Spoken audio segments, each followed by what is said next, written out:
ঘুরে বেড়াতে ইচ্ছে করে কিন্তু অনেক টাকার প্রয়োজন, কিন্তু মনটা ইচ্ছে করে নিজ এলাকা থেকে একটু বাইরে ঘোরাফেরা করি। সেই জন্য কম বাজেটে কম খরচে আমি একটা ট্যুর ট্রাভেলসের সন্ধান পেয়েছি। আসসালামু আলাইকুম, কি অবস্থা সবার? This is Maria from Maria's diary থেকে নতুন আরেকটি ভিডিওতে আপনাদেরকে স্বাগতম। দেখতেই পাচ্ছেন বন্ধুরা, আমি কোথাও না কোথাও ঘুরতে যাচ্ছি। চলুন তো বন্ধুরা দেখে আসি এক ঝলকে এক পলকে কোথায় ঘুরতে যাচ্ছি। গাড়ির ভিতরে উঠতে না উঠতে কত না কত আনন্দ, তাই না? বোরিং লাগার কোনো অপশন নেই। যেহেতু অ্যাট ফার্স্ট গ্রুপ ট্যুরে যাচ্ছি, অভিজ্ঞতাটা একটু ভিন্ন রকম। যদিও আমি কোনো প্রমোটার হিসেবে ভিডিও করি নাই, তবে আমি যেটুকু ভিডিও ক্লিপস নিয়েছি ঠিক সেইটুকুই কিন্তু আমি আপনাদের সঙ্গে শেয়ার করছি। আমরা গিয়েছিলাম বেসিক্যালি সিলেট ট্যুর। আমি অ্যাট ফার্স্ট এই গ্রুপ ট্যুরে অ্যাড হয়েছি, তবে আমি একদমই বুঝতে পারিনি যে আমরা একে অপরজনকে চিনি না। সবাই অনেক ভালো ছিল, এছাড়া সবাই সবাইকে অনেক সহানুভূতিও দেখিয়েছে। আমরা আসলে ট্যুর উদ্দেশ্যে রওনা দিই রাতের বেলা। এরপরে আমরা সিলেটে পৌঁছে কিছুক্ষণের জন্য হোটেলে রেস্ট করি। এরপরে আমরা বেরিয়ে পড়ি সবাই সুদর্শন জায়গাগুলো দেখার জন্য। আল্লাহর সৃষ্টি অপরূপ সুন্দর, সবাই কিন্তু মাশাল্লাহ বলতে একবারও ভুলবেন না। আমার পিছনে দেখা যাচ্ছে এটা 0 পয়েন্ট, আর আমি যে জায়গায় আছি সেখান থেকে একটু কোনো সামনে গেলেই ইন্ডিয়া বর্ডার। কি অবাক করা একটা বিষয়, তাই না? ইন্ডিয়ার কাছাকাছি এসেও ইন্ডিয়ার ভিতরে ঢুকতে পারলাম না। তো যাই হোক বন্ধুরা, এরপরে আমরা চলে যাই চা বাগানে।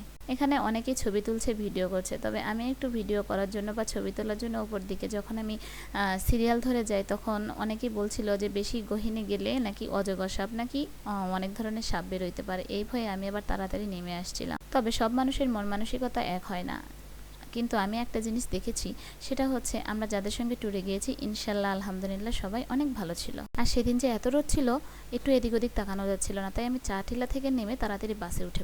এরপরে আমরা চলে আসি সাদা পাথরে। আসলে অনেকেই বলেছিল না যে সাদা পাথরে নাকি পাথরগুলো নেই, একদমই ভুল ধারণা। পাথরগুলো কিন্তু ঠিকই ছিল, আর যেহেতু এগুলো ঝর্ণার পানি ঢল নেমে আসে, সেহেতু পানিগুলো এত বেশি ঠান্ডা ছিল যা বলার বাহির।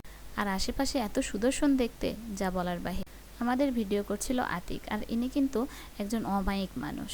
এই মানুষটি গাড়িতে বোরিং ফিল না হওয়া, আমরা যেহেতু একটা অপরিচিত জায়গায় গিয়েছি সেখানে ভালো রাখার এবং বিনোদন দেওয়ার জন্য কিন্তু আতিক সবসময় পরিশ্রম করে গিয়ে। এছাড়া এরপরে আমরা চলে আসি সিলেটের রাতারগুলে। আসলে আমি ভিডিও ক্লিপসগুলো ছোট ছোট করে নেওয়ার কারণ একটাই, আমি ভিডিওটা বেশি বড় করতে চাইনি। আমি চাইলে অনেকগুলো পাঠ করতে পারতাম, কিন্তু আমি একটি ভিডিওতে সবগুলো জায়গা ঘুরে দেখিয়ে দিয়েছি। আমরা যেহেতু 2 দিনের ট্যুরে এসেছিলাম, তাই ট্যুরে আমরা কি খেয়েছি আর কেমন হোটেলে ঘুমিয়েছি। আর আমাদের খাবারগুলো ছিল কিন্তু বাঙালি। তাছাড়া আমাদের সঙ্গে বাবুর্চিও কিন্তু গিয়েছে, যারা নিজে হাতে পরিষ্কার পরিচ্ছন্নভাবে খাবারগুলো রান্না করে আমাদের কাছে সার্ভ করেছে।